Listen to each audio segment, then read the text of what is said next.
Welcome to V2 Kids Entertainment.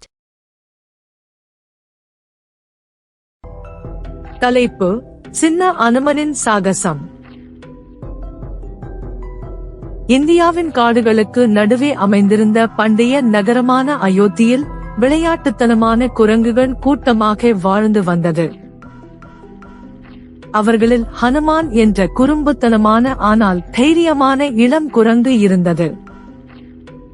அசாதாரண வலிமையும் சுறுசுறுப்பும் கொண்ட ஹனுமான் காட்டில் உள்ள அனைத்து குரங்குகளாலும் வணங்கப்பட்டார். ஆனால் அவர் ஒரு அமைதியற்ற ஆவி மற்றும் சாகசத்திற்கான தாகம் அவரை அடிக்கடி சிக்கலில் இட்டுச் சென்றது.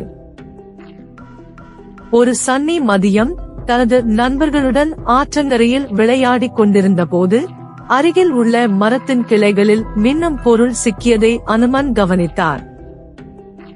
ஆர்வத்துடன் அவர் ஆய்வு செய்ய ஒரு பளபளப்பான ரத்தினத்தை கண்டுபிடித்தார். கிடைத்ததைக் கண்டு உற்சாகமடைந்த அனுமன் ரத்தினத்தை பொக்கிஷமாக வைக்க முடிவு செய்தார். ஆனால் அது லங்காவின் தீவு இராச்சியத்தை ஆண்ட சக்தி வாய்ந்த அரக்க மன்னன் ராவணனுடையது என்பது அவருக்கு தெரியாது. அனுமன் பெருமையுடன் தன் பொக்கிஷத்தை தன் நண்பர்களுக்கு காட்சிப்படுத்திய போது இருண்ட நிழல் காட்டில் விழுந்தது. ராவணனின் கூட்டாளிகள் திருடப்பட்ட ரத்தினத்தை தேடிக் கொண்டிருந்தனர். இப்போது அவர்கள் அனுமனை கண்டுபிடித்தனர். வேகமான மற்றும் தைரியமான நடவடிக்கையில் கூட்டாளிகள் அனுமனை கைப்பற்றி லங்கா தீவுக்கு அழைத்துச் சென்றனர். அங்கு அவர்கள் ராவணனிடம் அவரை வழங்கினர். அவர் தனது விலைமதிப்பற்ற ரத்தினத்தை திரும்பக் கோரினார். ஆனால் ஹனுமான் அச்சமின்றி தயங்காமல் சண்டையின்றி ரத்தினத்தை கொடுக்க மறுத்துவிட்டார். தனது வலிமை மற்றும் தந்திரமான புத்திசாலித்தனத்தால் அவர் ராவணனின் கூட்டாளிகளை முறியடித்து அவர்களின் பிடியில் இருந்து தப்பித்தார். இலங்கையின் அடர்ந்த காடுகளின் வழியாக ஓடிய அனுமன் வழியில் பல சவால்களை எதிர்கொண்டான். ஆனால் உள்ளத்தில் தைரியத்துடனும் அயோத்தியில் இருந்த நண்பர்களின் நினைவும் அவரை தூண்டிவிட்டு அவர் முன்னேறினார். இறுதியாக நீண்ட மற்றும் ஆபத்தான பயணத்திற்கு பிறகு அனுமன் இலங்கையின் கரையை அடைந்தார். ஒரு சக்தி வாய்ந்த பாய்ச்சலுடன் அவர் பரந்த கடலை கடந்து அயோத்திக்கு வீடு திரும்பினார்.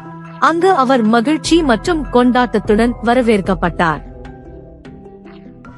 ஹனுமான் தனது நண்பர்களுடன் மீண்டும் ஒன்றிணைந்து திருடப்பட்ட ரத்தினத்தை அதன் உரிமையாளரிடம் திருப்பிக் கொடுத்த போது பேராசையின் விளைவுகள் மற்றும் வீரத்தின் உண்மையான அர்த்தம் பற்றிய மதிப்புமிக்க பாடத்தை அவர் கற்றுக்கொண்டார். அன்று முதல் அனுமன் தனது பலத்தை தனிப்பட்ட ஆதாயத்திற்காக அல்ல, பிறரை பாதுகாப்பதற்கும் சேவை செய்வதற்கும் பயன்படுத்துவதாக சபதம் செய்தார். மேலும் அவர் உயரத்தில் சிறியவராக இருந்தாலும் அவரது தைரியமும் பக்தியும் அவரை அனைவராலும் விரும்பப்படும் ஹீரோவாக மாற்றியது. எனவே சிறிய அனுமனின் சாகசத்தின் புராணக்கதை வாழ்ந்து வந்தது.